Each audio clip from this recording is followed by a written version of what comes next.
好吧，今天开车在外边给大家讲个小笑话，冷笑话，哈哈哈，我穿的比较冷，可能大家都听过啊。说有个将军啊，打仗中箭了，中了箭后呢，这个箭头扎得很深，就找了一个号称擅长治疗外伤的大夫。这个大夫是怎么治的呢？他拿了把这个据说很有名的剪刀，咔嚓一下把箭杆就剪断了。剪断了之后呢，就跪下请赏，你得给我钱啊！这个将军说不对呀，哥们儿，你这个箭头还在我身体里边，你得取出来呀。这个大夫倒好说，箭头在身体里边那是内科的事儿，我这个外科的事儿已经干完了。够吧？听了这个故事啊，不大家有啥感想？是让我想起了我们川大统领，解决乌克兰危机这个事儿啊。川大统领在竞选的时候啊，说一天我就上任第一天我就解决俄乌冲突。那上任已经100多天了，他还没有解决。那现在给了个什么方案呢？给这个方案就是小泽呀，就这么地了，认打认罚，你再给咱普京大哥磕个头，这事就了了。这你解决什么了？你什么都没解决，你比那剪掉的箭杆还简单，你就解决乌克兰危机了。你说多不要脸，这孙子！所以这种剪箭杆式的解决方案，拉低了应该说政治秀的下限啊。这其实就是一种我觉得忽悠人的这种表面工作。大家觉得呢？他一般呢就是第一个呢，他急着邀功，我能解决这个问题，你看我上来就解决了，就像那个大夫咔吧把箭杆剪掉一样。这有些人呢，他就喜欢打肿脸充胖子，是吧？动不动就说我一天就能解决这个问题，他根本不管问题有多复杂，他也不管到底是怎么能解决这个问题，他就把表面的东西做完就行了。而且呢，他会甩锅推责。大家想想，这个那个大夫把箭头的事推给内科，而现在的这个我们川大统领呢，也喜欢说这是地区性问题，欧洲自己解决，把烫手的山芋呢就扔给别人了。那你之前也别管也好是吧？你既然管了，你是一个国家，是吧？无论是民主党、共和党，都代表了美国。另外一个就是表面和气看起来呢，这个剪掉箭杆伤口之后呢，干净了你这个事儿就解决了，箭头还在里边捣乱呢，是吧？这种做法实际上就是报喜不报忧就图好看，对吧？所以呢，这个让弱者吃亏就是让大夫让病人继续受这个箭头的这种痛苦。那么现在和平方案也往往呢是让受害的小国做出巨大牺牲。大家想想，所以这个在这样的处理方式面前就这种剪箭杆式的这种处理方式下，人类就是好不容易建立起来的这种所谓的美好价值观，都快付之东流了大家想想，正义它不值钱了，对吧？什么是正义当强权呢欺负小国的时候，强国欺负小国的时候，如果国际社会选择睁一只眼闭一只眼，那就等于告诉全世界谁的拳头硬，谁就有道理，这不就是鼓励更多的这种强盗吗？另外呢，就是什么呢？和平就变味儿了真正的和平应该建立在相互尊重的基础上，而现在的和平方案呢是大吃小，这个小的挨揍了，你还得磕个头，我才说我给你解决这个问题了，这哪是什么和平是吧？这就是一种给下一场冲突埋下了祸根，埋雷了。再一个呢，就是所谓的人权就成摆设了。那国际社会呢，就对受害者的这种苦难装作这个一无所知或者装聋作哑，逼着人家接受不公平的这种条件。那你这种人权保护还有什么意义呢？是吧？你即使欧洲法院挂着一条绞刑索，你也吊不死普京，对吧？这就是变相的鼓励更多的这种人权侵犯。所以这种民主变笑话。当然更可笑的是呢，一些自称是民主灯塔的国家，在处理国际危机的时候就干着最不民主的事儿。你比如说小国领导人要是不接受他的这个所谓和平方案，那他就想法把人家搞下台，扶植个新的政权上来，这不就是把民主当儿戏吗？对吧？所以看完这些大家都知道，比起这个蒙古大夫咔吧一声把箭杆剪掉的这个事儿来说，这个强权政治有多黑暗。那当然了，对于川普来说，我一向认为应该一分为二的看，不能说川普说了一句错话，他就变成人渣了，是吧？但是川普这个人水平确实是有限啊，咱得就承认这一点。而且呢，他落于表面行事，极其爱面子啊，所以这种捡箭杆的方式，如果遭到抵抗的时候，那川普呢就往往就会露出他的獠牙，比如说他会使用暴力，比如说小泽，如果你不接受我的方案，我就给你下狠手，哎。他们就是说解决不了问题，我就解决你这个提出问题的人，你不同意我就把你干掉。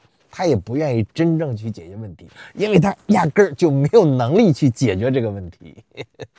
第二个就是玩弄权术啊，你看我们这个金牌打手马一龙同志，马斯克上来就说啊，乌克兰泽连斯基杀害过这个美国记者，你拥有那么大影响力，你直接说出那么一句话来，没头没脑的，你这比造谣能强多少呢？所以马一龙的这个人格底线也拉到了最低，埃隆·马斯克也沦为了人渣的大手。所以呢，这种玩弄权术啊，在强权国家里边是非常常见的啊。在人家国家搞分裂，支持反对派，散布假消息，操控舆论。过去啊，大家可能都这么干，悄悄的，但川普不是，川普挑明了这么干，操，显得他光明磊落一样。实际上呢，他最后往往还会道德绑架。怎么道德绑架呢？把不听话的领导人说成什么呢？他是独裁者。把坚持本国利益说成是不顾人民死活，然后把抵抗不公平说成叫破坏和平。你看这个事儿，这是信口雌黄啊！说乌克兰就不该挑起这个冲突，那这个英法俄乌他们调停好的这个独立的地区是俄罗斯派兵先进去的，而且是你的。CIA 首先拿到情报，看到了有详细的卫星资料，就川普这个货呀，他就用屁股思考，张嘴就拉粪，是吧？所以现在这国际秩序怎么样了呢？就这种捡箭杆的这个行为，就说明什么呢？要大乱了，要大乱了，规则不管用了，对吧？规则是彻底不管用了。大国呢可以想违规就违规。什么联合国了，什么都不用管了，没人管得了，对吧？这个规则就成了废纸。而且呢，小国看到这些情况呢，他也对国际法则也就失去信心了，他也不会想别的了。所以国际组织也成了摆设。当然，国际组织本身能力也不强，这也是个事实。所以那些本该保护这些小国的国际组织呢，往往会成为大国的工具。所以，当强权当道啊，这种捡箭杆的这种方式解决方案啊，成了主流的时候啊，其实就是纵容强权政治啊，就是让川普这样的人大行其道。不过呢，好在呢，只有4年啊，就算世界进入垃圾时间，也只有4年。那我们该怎么办呢？是吧？我们怎么办呢？我们就第一，好好吃瓜。在肖恩和陈老师这个事情之后啊，又有了个大瓜。本来川普呢就是第一网红，现在川普呢突然吃饭了，那这个消息就更厉害了，是吧？至于说怎么约束啊这个那些耍横的大国，那咱也管不了啊。那怎么保护弱小的国家？有钱呢你可以捐点钱，当然呢，你在言论上啊用口水多喷2句，没准啊，全世界人如果都喷的话，没准也能把他淹死呢。大家知道，川普是非常狡猾的，在他这个人气最高的时候，突然啊爆出一个就不着边的话来，用我们河北老家的话叫就四流不懂，四流不懂这个货，认码不懂，他说出这么话来。但是呢，他的人气最高的时候，他可以承担往下跌人气的这个代价。所以川普说出这话以后啊，他在美国的支持率是啪嗒就下来了。但是呢，他还是有个基础的，有他的基本盘，对吧？不管怎么说呢，这个国际社会啊，肯定是会有一些互动的。这个是骡子是马拉出来溜溜，你欧洲这回要看你是不是能啊独立出来干点自己事儿了。因为呢，美国一直说呢，我负担了北约1多半的经费。凭什么我们还要继续给乌克兰支付费用？但是你不给俄罗斯、不给乌克兰支付费用没关系，你也不要按着小泽给普京磕头啊，对吧？你这个就不能说违反人伦啊，是吧？你川普违反人伦这个还难说啊，这不是所以这个事儿呢，就是说到最后啊，就让大家就哭笑不得这个货干的这些事儿，所以这个捡箭杆的这种政治风行可以说啊，就是在川普的任内啊，还会有很多让你哭笑不得的事儿出现，说明这个国际秩序过去确实是存在很多问题。川普以为呢，我可以重症下猛药我直接推到这个它的反面去解决这个事儿。实际上推到反面可能无助于解决，因为有时候这个东西长时间的不用，你猛的一使劲可能就断了，整个就全乱了，是吧？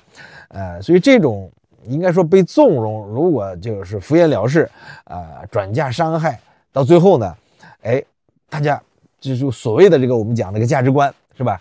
我们昨天讲过，直播的时候讲过，是吧？你看把这个话语，把这个如果说是小德挑起了乌克兰挑起了冲突，那是不是中国挑起了是个卢沟桥事变是吧？所以这种情况下呢，我觉得还是得就是全世界共同反对川普的人要联合起来，要统战一下。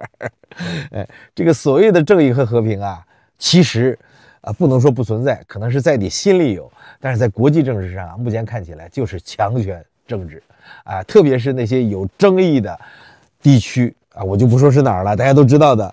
当两个大国之间博弈的时候，你不要以为怎么样看起来他的政策在调整，对你们有利，他稍微一使劲可能就把你给交换了。乌克兰不就是这么个例子吗？是吧？